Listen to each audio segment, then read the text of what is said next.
She hit me. Not a tap, not a push, a full palm strike across the face. The kind that stops time. The room froze. Her birthday cake still flickered with lit candles behind her. My jaw wasn't sore, but something deeper was. Pride maybe. Ego. Her friends stared in shock. Her sister smirked as if it were overdue. Her father looked away, not surprised. I rose slowly, adjusted my shirt collar, and said nothing. No dramatic exit. Just silence. That night, I packed my bags and left. No goodbyes. No accusations. Just the soft click of the door behind me. She never chased after me. Sophia and I were supposed to be the perfect match. Law school sweethearts.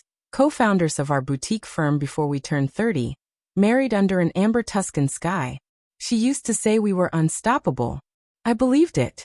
She loved hosting, loved attention, hand-picked wines, custom playlists, a carefully selected circle of admirers who orbited her charm. I was the steady one, the balance to her brightness. It worked, or so I thought, until it all came apart. The slap wasn't impulsive. It was deliberate. Calculated. The final act of a long and well-rehearsed performance. I just hadn't seen the earlier scenes. The unanswered texts. The mysterious new partner she brought into the firm.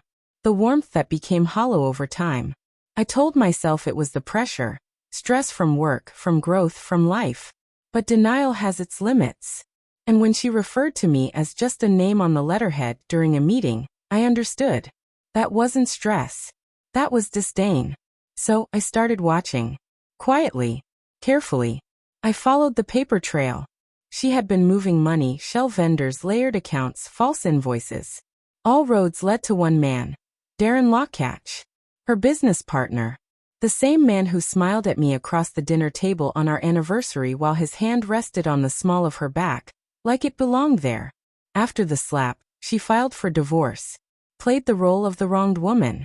Claimed I was controlling, distant. She sold it well, and I didn't object. I let her craft her version of events while I worked on mine. Over the next 4 years, I built something untouchable, a consultancy that specialized in hostile takeovers. No drama, no mess. Just legal, precise dismantling. I profited off people like her. People who hid rot behind charm. I never went back to the city we'd once shared.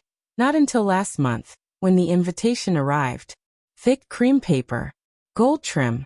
No return address. It read, "You are cordially invited to the Monroe Circle, a private gathering of strategic minds." The location? My hometown. I was intrigued. I accepted. But I already knew the truth. I had written that invitation. When I landed, I heard the news before I even reached the carousel. Sophia was broke. Darren had drained everything, the accounts, the firm, and vanished overseas. The authorities were already on her trail. Her assets seized. Her lifestyle gone. She was living in a modest condo her sister paid for. Her law license was under review. The firm? Defunct. Friends? Nowhere. The Monroe Circle wasn't real. It was my design. A title I created, a crest I commissioned, a ruse dressed up in luxury. There was no gathering. Just one table. One chair opposite mine. One last conversation. The restaurant I chose had history. The very place where she'd slapped me.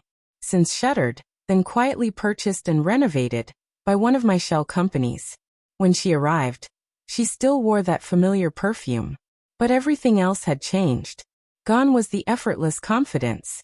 What remained was a woman trying to look composed while holding herself together. "Why am I here?" she asked. I motioned to the table set for two. "Dinner. Closure." She gave a strained laugh. "You flew me here for closure?" "No," I replied. "I brought you here to witness something." I slid a folder across the table. Inside, every forged invoice, every false vendor contract, every offshore account. All in her name. She flipped through the pages. Her hands began to shake. These aren't mine. He did this. Darren set me up." "I know," I said. "I helped him do it."